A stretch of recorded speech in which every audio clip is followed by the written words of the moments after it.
topics and opinions expressed in the following show are solely those of the host and their guests and not those of W4CY Radio, its employees, or affiliates. We make no recommendations or endorsements for radio show programs, services, or products mentioned on air or on our web. No liability, explicit or implied, shall be extended to W4CY Radio or its employees or affiliates. Any questions or comments should be directed to those show hosts. Thank you for choosing W4CY Radio. Welcome to Entrepreneurs Ascending. This isn't just a podcast. This is a call to action for all entrepreneurs who are tired of seeing their businesses and communities suffer while big business continues to grow by the billions. We challenge you to apply the content of our time together to create businesses that your clients can't resist, your employees love to work for, and your communities can depend on. Now is the time for Entrepreneurs Ascending. Yes, now is the time for Entrepreneurs Ascending. And we are so happy to have Cortez of Cortez Hustle Show here with us. And he's been educating entrepreneurs, or really even people who maybe might be aspiring to entrepreneurs, for years now. And he's really big on education, but generational wealth and how to build your presence and digital marketing. So we're really happy to have him here. Thank you so much for being here with us today, Cortez. Thank you so much, Matt, for having me. It's always a pleasure to chat with you, my friend. Absolutely. I love our conversations, man. So today we're going to have, like we always do, we have it, excuse me, broken up into two parts. The first part is really about the urgency for generational wealth, why this is kind of misunderstood and sometimes even kind of put in a negative context, and why it's really important for everyone to consider, especially if you've never really thought about it before. And then we're going to get into small business digital marketing and why that is also critically important and urgent for you to perhaps shift some perspectives on if you're not doing anything with it already. And if you are already doing something with it, it might be a good refresher, maybe a good pat on the back as we dig into that. So let's dig in. Here, the first part is like we really need to stop just kind of ignoring this idea of generational wealth. Mm-hmm. And I see this a lot with people from all sorts of backgrounds, but it's kind of like, well, my kids need to pull themselves up by the bootstrap, just like I did, or I've even heard people, I'm not going to leave my kids anything. That's not necessarily bad. I think to teach them how to kind of fend for themselves to a degree, but I think maybe we need to kind of pull that apart a little bit. So Cortez, how would you define generational wealth? For me, Matt, it is a simple premise of not having the next generation to have to start over. And you and I both know it's not just about money, right? It could be the wealth of knowledge that you're going to pass down to the next generation. It could be the wealth of relationships and partnerships that one has built over time, introducing your children to the right people that can help them take the next generation forward. So it's all about making sure that the next generation doesn't have to start from scratch. Life is not a sprint, it's a marathon. And when you have the wrong perspective, you literally will pass the baton to the next generation. And instead of them picking up where you left off, you're basically telling them, no, you go all the way back to the starting line and you start from there and build from the ground up. And that is no way to build a family. That is no way to build a community. And quite frankly, it's causing a lot of suffrage for us as a country because of a lack of focus on the necessary tools and resources to build generational wealth. That's insightful, and you brought up like relationships and partnerships and some of the things that people don't really realize. What about the idea of like location? Do you think that even maybe getting your kids to a better location, or a location of more opportunities, or maybe even a different set of folks with a different mindset around you can make all the difference in the world? Absolutely. We are who we are, Matt, based on three things primarily: the content that we consume, the people that we hang around, and the places that we go. And just that, if you did nothing else from a generational wealth perspective, but you busted your hump and got your children a chance to experience different parts of the world that you've never seen, that is building up on the legacy of your family. If you get them to meet maybe their first millionaire, no one else in the family has had a conversation with a millionaire, that is building upon the legacy that you're leaving. Now, obviously, you want to do as much as that as you possibly can, but environment has a lot to do with mindset, and mindset is everything. Your ability to believe in yourself has a lot to do with the environment in which you live, the things that you are exposed to. So it's critically important to, I like to encourage, especially parents, to invest in experiences over things, because that is what shapes us as individuals. And maybe you as a parent don't get to a place where you can pass down thousands or hundreds of thousands or millions of dollars to your children, but maybe you're just the spark to that flame by what you expose your child to. And it is they that build the actual financial empire that changes the dynamic in your family. But that does not mean that your impact was any less valuable. Whew, that's good. You know, when you were talking there, something popped up into my mind. And so I'll put it out there, and I'll get your response. So when you were talking, I was like, a question came to mind. Like, so if you believe, as you're hearing this stuff, or if you know somebody who's like this, if you believe, well, I did well enough, I'm okay, even though I grew up here, or even though I went through this, and they'll be fine too. I think that's when you have to ask yourself, oh my gosh, like, am I really that so close-minded not to think that maybe they can have even better life, or maybe they won't turn out the same as me? You know, maybe they won't, or maybe this isn't even good enough.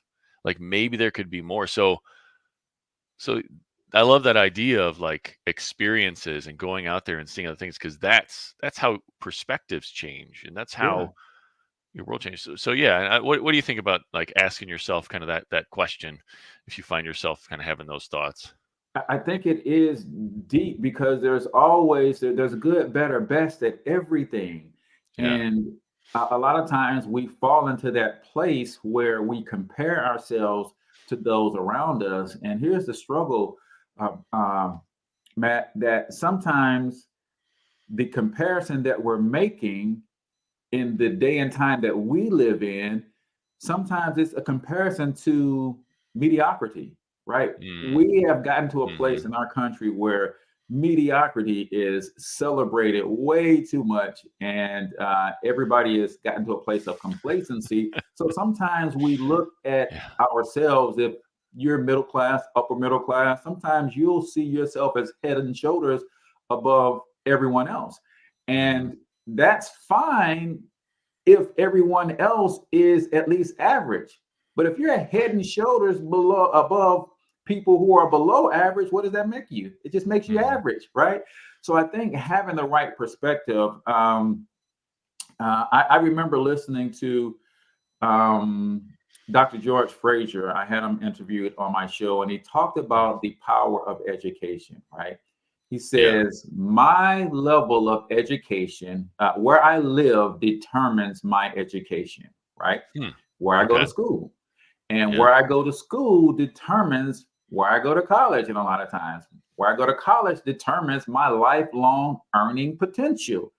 So if I have the mindset that I grew up here and I am okay, so if my children grow up here, they're going to be okay. Well, you're going to send your children to the same schools. And those same Mhm. schools are going to open up only but so many doors for your children to get higher education. And their higher education is going to determine their lifelong earning potential.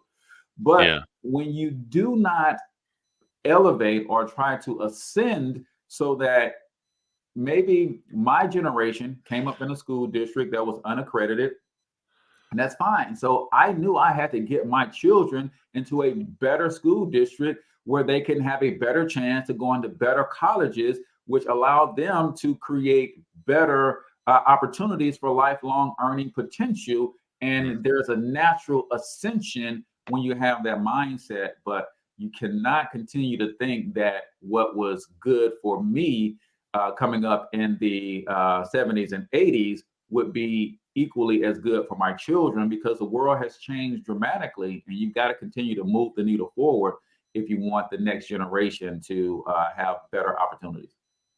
I love you, first of all, using the word ascension. I mean, obviously, good plug there. Thanks for that. Um,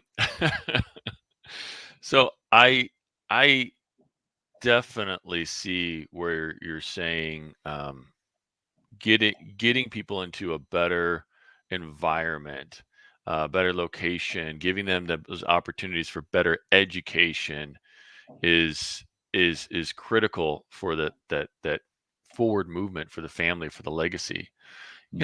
I wonder though, because I always try to think about, okay, so the people who are having like resistance to this, Mhm. I wonder what's going on in their mindset, because I believe that every belief that we have served us in some way, Yeah. at some point in time, or it's serving us maybe sometimes just to protect us, like protect our ego. Mhm. So I'm just kind of thinking about like somebody who might have resistance to this and still be fighting, like, oh yeah, this is bull. Yeah. What do you think is going on? Why do you think that they would have resistance to this? I think, and I'll speak coming from my community as a Black man, and I Okay. get this a lot. This resistance in, um, we don't have to go and try to be like other communities. And I think one of the Mm, biggest things that we mm, face is, okay, if we are not going to move and physically change locations, then we have to do what we can to change the location that we're in. And I just okay. see a lot of people just being content and trying to make the most of those situations without impacting or affecting change. Mm, I don't think there's anything wrong with me growing up in the ghetto and wanting to escape the ghetto. I hmm. also don't think there's anything wrong with me growing up in the ghetto and wanting to stay in that community and rebuild it and make it better, make it more Hmm. safe, improve the school systems, and improve the surroundings. But at the end of the day, you do that with resources. So I Hmm. don't care if you stay, you have to figure out how are you going to accumulate the resources to impact and affect change in a way that the next generation doesn't have to suffer from the same thing. Hmm. And even if you decide that you're going to move, you're going to require some resources to do that. How do I get enough resources to uproot the family, supplant them in a different environment, and allow them to accept that environment and grow to love that environment and make the most of that situation? But at the end of the day, it comes down to resources and Hmm. probably more importantly, Matt, resourcefulness. And I think that Yeah. is one of the things that is missing in poor communities when it comes to building generational wealth, in terms of the belief that A, I deserve better, B, I Yeah. have it within me to go out and get better, and I'm born and living in a country where the opportunities for me to have them both actually exist. When I say resourcefulness, if you are born or you grew up in poverty stricken situations, you are very resourceful. Like I remember as a kid, working on my bike with three tools, man. I had a steak knife as a Phillips screwdriver because you can angle the tip to get out a Phillips screw. I had a Hmm. butter Hmm. knife as a flathead screwdriver, and I had one pair of pliers. That was it, man. But I could build a bike from scratch with those three tools because I learned to be resourceful using what I had, right? But imagine had I had a full toolkit, what I could have Yeah. built then. So there's nothing wrong with saying, hey, make the most with what you have. But imagine having the most to start with. How much further can you get ahead that way? Yeah. Yeah. Well, I think that that's a great example too, because yeah, you had the simple tools and you could get by, but Yeah. yeah, you could probably have done it a lot faster, Hmm. right? And Yeah. I mean, you think about it too, like how tight, were those screws Yeah. Right. and how dangerous maybe how many times did you have to repair a bike because something wasn't tight enough because of the poor Because tools the that you were tools that using I had for in that hand. job. Yeah. Man, that's I think that's deep if you really kind of carry that all the way through. You know, this is a topic that I think that a lot of minorities struggle with, because I think from our conversations and from conversations with other folks in the minority communities, um, it sometimes they struggle with people telling them that they should be content with what they've got, that they Hmm. should be happy enough with where they are, and that their community is kind of like more important than maybe even their own well-being. Yeah. Um, is, it- is that something that holds people back? Absolutely, man. Yeah. I think there is a sense coming up as a Christian in the Black church. There is a sense and a belief that there is humility in poverty, right? Mm, There's a sense and a yeah. belief that to gain wealth or financial stability, even or success in material things, means that you're automatically going to lose yourself, right? Mm, And that mhm. does really hold people back. Another thing on a deeper level, I coined a term called Blackophobia. Okay, tell me And more you about know, that. acrophobia, that is the fear of heights, right? If you Mm, are afraid of heights, that's acrophobia. Well, Black people have something called Blackophobia, where we have an innate fear of ascending to new heights. And hmm, what that means is, Matt, there was a time in our history where success could literally get us killed, right? okay. So, as a result of that, we suffer more from self sabotage than I think any group of people on the planet, Mm, because we go so far in the back of our minds. It is the dominant society is only going to let you have so much success before they burn you down like a Tulsa, Oklahoma, and that kind of stuff. oof, So that's a real thing for us to say, hey, we're going to get so far, and if we get too far too fast, is going to end up uh, uh, uh, coming after us, or they're going to tear it down anyway. So we get this why bother mm, mentality. And that is a real thing for a lot of us. So if success means that I'm going to get so high and then they're going to tear us down, then why go through all the effort to be successful? Why go through all the effort to build wealth when we had the Black banks that were torn down and that kind of stuff? So that's another deeper component to our struggles with not just financial success, but success in any arena. Is if I'm climbing the corporate ladder, in the back of my mind, I have to wrestle with you're only going to be able to get mm, but so far. And if you do end up becoming the head of the company, they're going to find a way to tear you down. So is it worth me even going through the effort to get there? So I think that's a huge part of it. And then the spiritual aspect that we are taught in the church, that in order to be meek and humble, we could equate that with poverty and lack. And those two things are deeply, deeply, deeply embedded within our DNA, Matt. And so those are some of the things that we have to fight to overcome. And it takes courage to do it. And that's why I fight the fight that I fight, is to yeah. help empower people and help to encourage them to take the courage to move to the next steps. And let's see where the chips fall where they may, but don't not do anything because you're anticipating some evils, or you're anticipating some hurts. I'm going to build $1 billion business, and then if they want to tear me down, I'll figure out how I'm going to fight from that point. Well, I mean, with the $1 billion, you have a lot more resources to fight with too. Right. So that Exactly. helps. That helps. Exactly. Again, resources are important. But Yeah. Cortez, I really appreciate you kind of, I mean, bearing your soul here a little bit Yeah. for folks. Is so often I'll hear people say, well, why don't they just do this, or why don't they just do that, or coming at it kind of from different perspectives. But um, to I always find that's important, and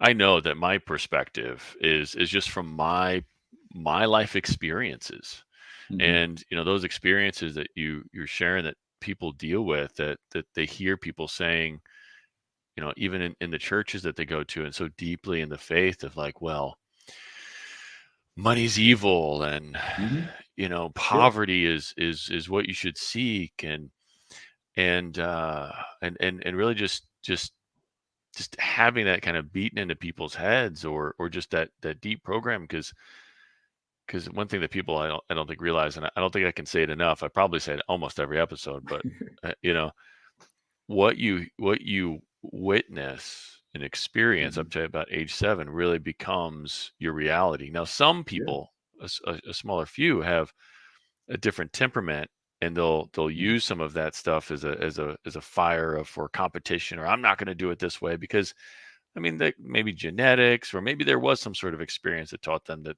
they're not going to live like everybody else. Yeah.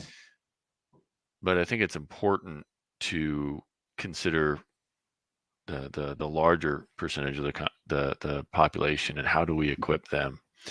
So as we're talking about this, it seems like really that mindset component. What are you feeding into your kids' heads is just as important as maybe the money that Yeah. you give them for that Yeah. generational wealth. Is that fair to say? Extremely fair to say, Matt. It is critically important that they are equipped with self-confidence. Mm, It is critically important that they are equipped with critical thinking skills, problem solving skills. I've always told my children, and I have 5 sons, by the way. I've always told them that a man is two things. Number one thing a man has to be is responsible. The number mm, two thing a man has to be is a problem solver, right? mhm, Because at the end of the day, when things don't go right, who does everybody look to? They look to the man. Hey, you got to figure this thing out, right? If the bills don't get paid and the lights are out, what are we going to do, right? That's and when you equip them with the power to think critically and help them understand the importance of problem solving, that leads us into what we're going to talk about next is the entrepreneurial spirit.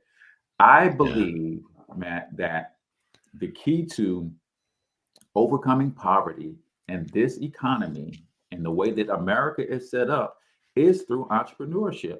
Think about it. Mhm, Our mhm, biggest expense is taxes. There's two mhm, tax codes. There's one written for business owners and one written for those who are not. If you learn how to take your gifts, your talents, your special ability, your experiences, leverage that with the internet, start a business even while you're working your job, what that does is you got a steady paycheck coming from the job. And now you get to leverage what I believe is the number one wealth building tool in the world, the US tax code. So if I can, for instance, cut my tax bill in half because now I have a side business. I'm allotted a bunch of write-offs and things that's going to save me in taxes. So instead of paying $20,000 in taxes this year, I pay 10. If I mm, was smart enough to take the 10,000 in tax savings and leverage that to apply towards my debt, now I'm killing another one of the problems that we have as poor Americans is getting out of debt. And when I get mhm, out of debt, that helps us with a third area that we are focused on. Because when I pay down my debts, what happens? My credit score goes up. Better mhm, credit gives me better access to capital. My premiums for my insurance go down, which frees up even more money. mhm, Employers are checking credit nowadays before I get a job. I can probably get a better job with a better credit score. And it's a positive upward spiral when we understand the role that entrepreneurship could play in the lives of working class people. So that's a drum that I've been beating for the last 6 years and will continue to beat. Because if I start a business, I lower my taxes, I take the tax savings, get out of debt, that improves my credit score, that frees up money to do what? Now I have the capital to start investing and building the nest eggs. Whether I invested in a business, I invested in long-term paper assets, cryptocurrency, real estate. What to invest in has never been the problem, Matt. It is, where do I find the resources to invest? And that's not even to mention that you finally learn business and learn how to turn a profit. That brings in yet another stream. So I think the answer to poverty in this country is a serious education in the power of entrepreneurship. Oh man, I love it. I mean, that's what this show's about, and I know that's what your show's about too. Yeah. I know you dig into a lot of this stuff, the financial equipping people financially with the tax code and entrepreneurship. So, what's your how do people find your podcast, real quick? It is the Cortez Hustle Show on iTunes and all of the podcasting places. If they want to go and see the archive, they can simply go to thecortezhustleshow.com. And we have probably 80 or so episodes archived on that website. Beautiful, beautiful. So I think some big takeaways for this part of the show, and then we got to get to break. First of all, it's about knowledge and mindset, and really equipping your kids, with skills to be able to ascend. Then also there's that financial component, entrepreneurship, understanding tax code, and understanding how to leverage your finances potentially to help them to continue to ascend. No, I love it. I love it. Thank you so much. All right, we're going to go to the half, and when we come back, we're going to be talking about the importance of digital marketing.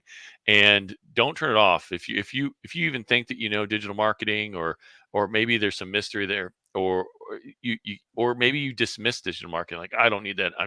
I only get referrals, and that's good enough. It's not good enough.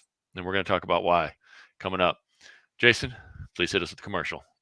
Have you been suffering from chronic pain, disease, or sleep disorders? Did you know that 75 to 90% of disease is caused by inflammation in the body?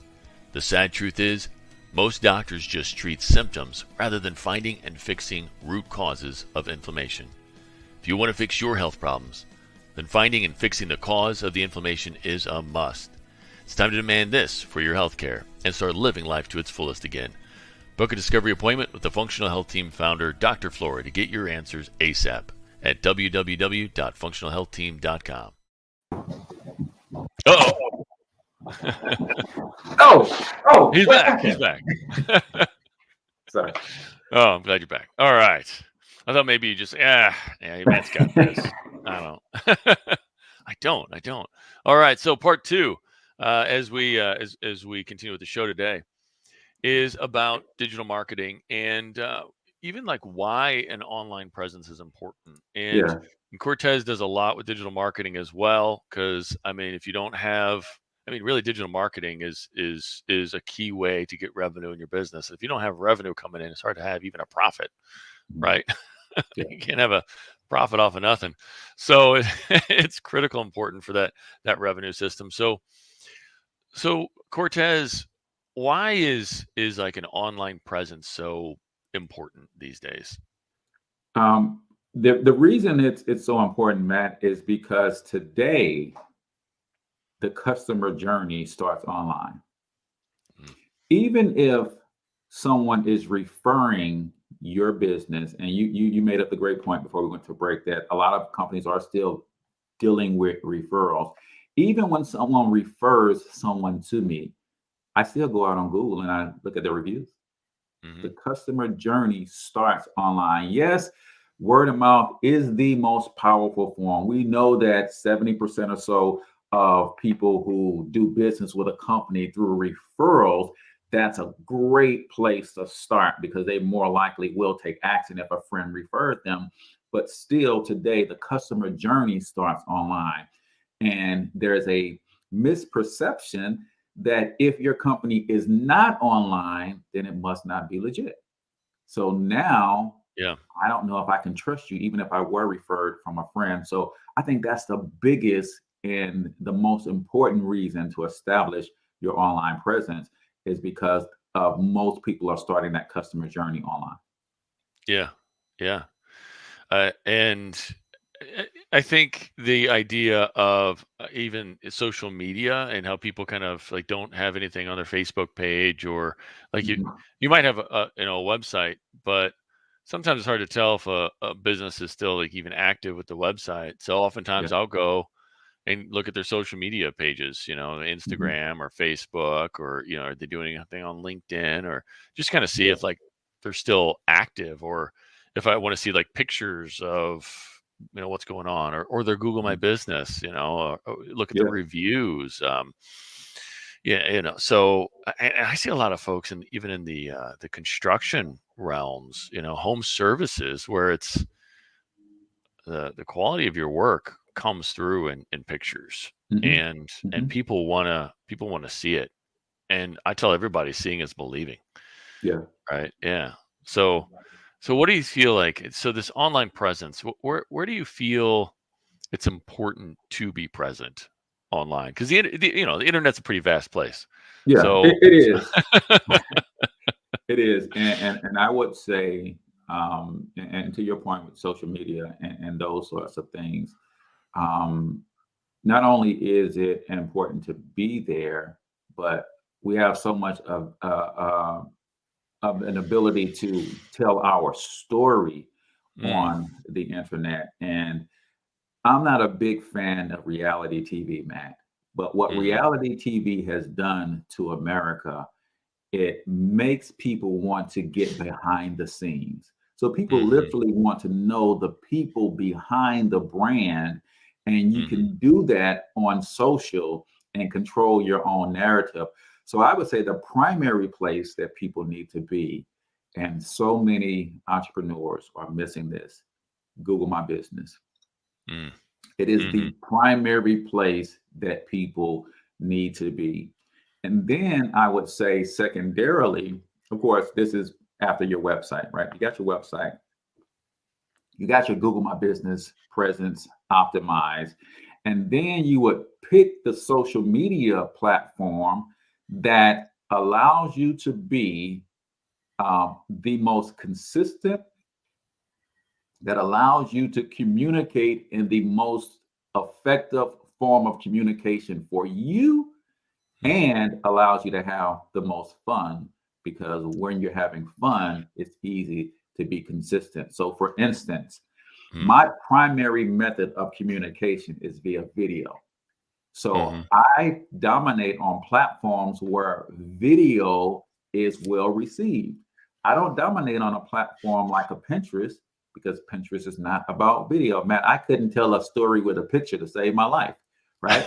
But I do love to interact via video. So I use the platforms where that dominates. Now, if I was a great writer, then that would be a blog. If I like to use my voice and not necessarily want to be on camera, then I would have a podcast, right? mhm, So I would say your website should be highly optimized for your industry, optimized for mobile. Your Google My Business profile and platform should be optimized. And in fact, a lot of entrepreneurs don't know this though, Matt, that you can use your Google My Business platform like a social media platform. You could post daily, you can use scheduled mhm. posts, you can post videos, you can run your specials, you can do all of that on Google My Business. In fact, I think it's 65% of customers base their buying decisions on dealing with a company from the Google My Business platform on how active they are or how recent they've posted on the platform. So, Mm. your website, Google My Business, and whichever platform lends itself to your communication strength, you having some fun, and being most consistent. I love the fact that you brought in the fun component, Yeah. and that's so true. That's so true. That whatever wherever you have fun, it's a lot easier to be consistent. Yep. That's that's good. That's good. So, what would you recommend? In terms of if you're thinking about like target markets, right? Like, because there's folks who work more directly with consumers, which are, just people who, homeowners or just, the everyday people, right? Versus people who work, B2B, which is, working with the other businesses. So they're trying to market other businesses. Where do you think that people should consider, like, in those two different spaces, or what steps do you think people should take to consider, like, where their target market is and how they're going to kind of create a presence in those spaces? I think, Matt, there's a big misconception that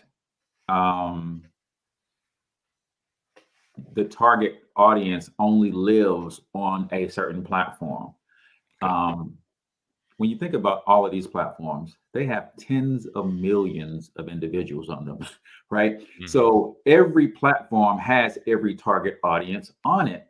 It's how you leverage the platform and your messaging that is most important. Now, we know for B2B, LinkedIn is real good, but that does not mean you can't do B2B on Facebook, right? That does not mean you can't do B2B on Instagram. But again, your ability to tell your story, I look at it at two ways.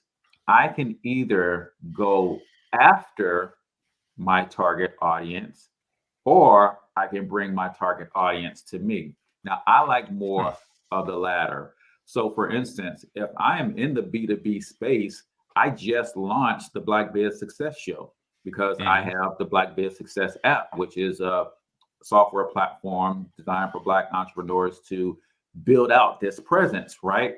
Well, I can try to go find them, or I can bring them to me.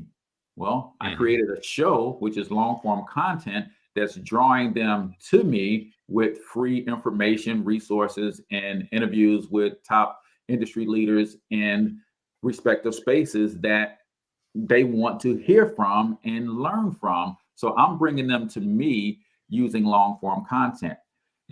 On the second side, on the other side of that, if I was going after them, then you could do that in a way, either paid or free, on any other platforms. Like, for instance, on the side, if I was doing Facebook advertising, I would probably run advertising campaigns to employees of a particular business that I wanted to do business with, right? Because if I ran an ad to the employees of this company, for instance, entrepreneursascending.com, and I'm in the B2B space and I have some great resources that I think you would use, I would run an ad that says to employees of this company, that says something like this: hey, does your CEO know that you could work less and get more done if you had this tool? What do you think those employees are going to do? They're going to run that message up the chain. I keep getting this message on Facebook about this new tool out that we should be using in our industry, right? So there's a lot of different ways and angles that you can present yourself as a marketer to reach your target on any platform. So it's just about the creative genius of how to do it and partner with the right people that can coach you through it. Yeah. That's good. And I think that's a little bit counter to what a lot of folks say. It's like, well, you need to go where they are and kind of dominate that space. But which I think there's still a lot of validity there. But to also think about it, hey, where do you love to play, if you will, and have fun? There's probably enough there that if you do it, you do it right, you'll attract the right kind of folks. Yeah, so and I think the other thing with that, Matt, is if I like to play on Instagram and I want to build a community around me there, and I know that there are, a lot of my target audience on LinkedIn, then I would just connect with LinkedIn influencers to create an ability to reach them without necessarily having to make that my dominant platform, right? So there are people on LinkedIn who do shows like this every single day, and every niche in every industry possible. Well, I Mhm. would just figure out, okay, instead of me building a following on LinkedIn, how do I tap into other people's following who are already speaking to my audience? So that's another Yeah, way that you can leverage those platforms without necessarily having to build on them. that's a good point because you're on my show today, and I'll be on your show tomorrow, right? Tomorrow. Yeah, absolutely. Absolutely. Yeah. So yeah, a little sharing there. That's a great point. So, what are some additional ways that folks can maybe, tap into other communities, um, like kind of like you're talking about. So I guess being on each other's shows is kind of one way. What else is there? Yeah, I think understanding the power of podcasting is Hmm. huge. The power of blogging has never gone away. Hmm. But people, that's one that people neglect. And the power of building your stage, Matt. Hmm. I think every business that's serious about building an online presence has to build a stage. Every company should either have a podcast, should either have a blog, or should either have some sort of long form show or stream or something like this where they bring their ideal followers to them. I think there's a tremendous amount of shift in the marketplace where podcasts are literally becoming the new radio, right? Hmm. Live stream shows like this are literally becoming the new TV, and blogs are becoming the new newspaper. So creating a stage where you can bring other people on it allows for that cross marketing appeal, very similar to what we're doing Hmm. here. But also, I think making sure that you're getting out of the not out of the analog age, but adding the digital age, right? There's three things that we need to be doing in the area of marketing. We need to be capturing our leads, we need to be nurturing our leads, and we Hmm. need to be managing our brand's reputation Hmm. online. And I think there's a lot of businesses that are still not figuring out the best ways to constantly capture leads, nurture them so that they can convert those leads into customers.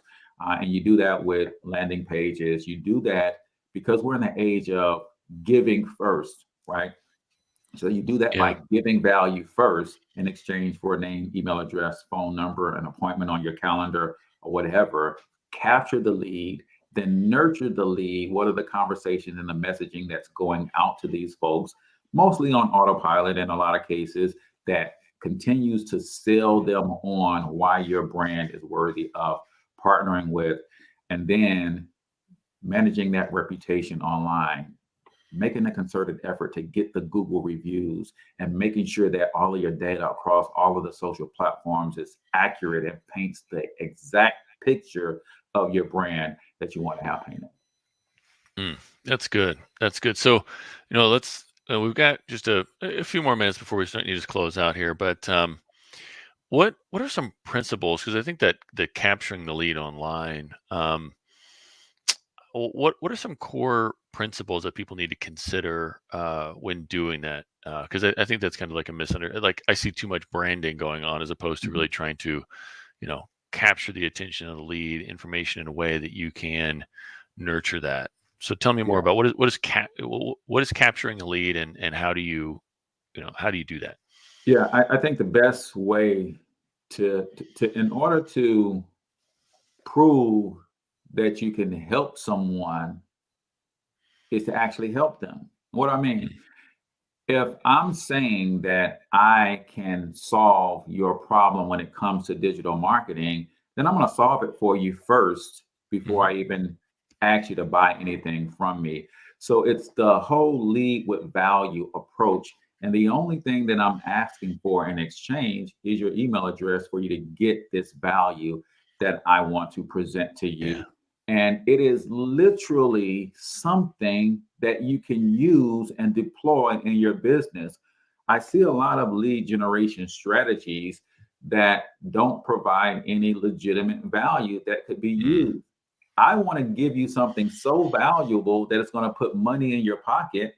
And when it puts the money in your pocket, you're going to remember where that value came from and say, hey, if he gave me this for free, I wonder what he has if I buy into his program. So I think that is understanding your value propositions and be willing to give of something of value for free is how you best capture the lead. But then on the back end, having your automation set up in a way that says, okay, I've given you this for free. Let me continue to tell my story and why what we do works so well. Let me email you some case studies, and all of this stuff can be done on autopilot to help build the relationship. And if nothing else, Matt, once I have your name and email address, I can stay top of mind. You may not buy anything from me tomorrow. You may not buy anything from me next week. But if I'm emailing you once or twice a week, when you have a need, then I'm top of mind as to one of the choices that you're going to seek out to solve that problem for you. Yeah, that's good. And you said nurturing that lead, and earlier you talked about the buyer's journey and how it kind of starts online. How does the buyer's journey factor into that lead nurturing? The buyer's journey start with an awareness of their problem, right? And they start seeking solutions, and then they become aware of you and what you have to offer. And I think a lot of entrepreneurs are missing the ability to tell their story as to why, right? I want people to know why I care enough to create a solution for this problem, right? I developed the Black Biz Success app because Black entrepreneurs were constantly saying they cannot afford marketing and branding services, right?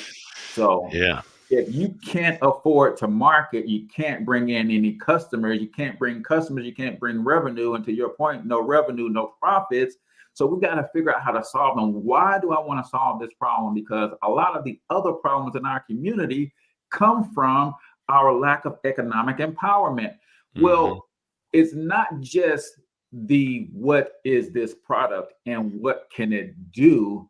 I think when you communicate why it matters to you, particularly, I think you make an emotional connection with your particular customers, and they start to understand, if I'm going to invest money anywhere, I'm going to invest in the why behind this brand, because I want to see this brand win as much as I want to see my own brand win. And I think that's critically important in the customer's journey, to make sure you're painting that picture constantly, who you are, what you do, how you do it, how well you do it, but more importantly, why you do it is how you create those lasting bonds for the customers on that journey. Okay. Yeah. Helping them to understand why you're the best decision for them. That's awesome. Thank you. And so, and like, because we have to kind of close out here in like 30 seconds, what do you think are some of the biggest steps to take for small business owners in terms of that digital marketing space to get started? Yeah, I think they have to review their SEO and how well optimized, which SEO, search engine optimization. How well is your website optimized for the internet in general? How well is it optimized for mobile? 65% of all customers are making their purchases from their mobile device. And then how well optimized is your Google My Business profile, if you even have one? And if you don't have one, then it's free, people. Go set up your Google My Business profile so that your brand reputation can be intentionally managed. And then the biggest thing of them all is fight for your reviews. You do good work for someone, then make sure that before they walk out the door, they leave you a positive review on Google, because that's what your reputation is all about. If someone comes to my site and they see I've got 10 reviews, they think I'm a small operation. And it doesn't mean I didn't serve well hundreds of people. I just didn't fight for the review. So I think optimizing the website, optimizing it for mobile, optimizing Google My Business profile, and fighting for reviews goes a long way to building a solid digital marketing presence so that when someone searches for you and they find you, they see exactly what you want them to see, which is a clear picture of who you really are. Well, thank you so much for being on the show, Cortez. Again, he's got 2 shows, and you need to definitely check them out. And we gotta wrap up here today. So thank you so much. Don't forget our free business coaching at freebusinesscoaching.eventbrite.com is December 10th, this Friday. And take care. We'll see you next time. Thanks for having me, Matt. Thank you. Thank you for being with us today. But now is the time to put what we talked about into practice. Remember, your family, employees, and community are depending on you to rise up and win. The great news is you're not alone. You're part of a resurgence of entrepreneurs who are ready to take their business, life, and impact to the next level, and we're going to do it together. This show is powered by Time for Success, where we help business owners every day who want more freedom and wealth while building a legacy of positive impact. Please follow Time for Success on LinkedIn, Facebook, and YouTube for more helpful strategies and tools for creating the business and life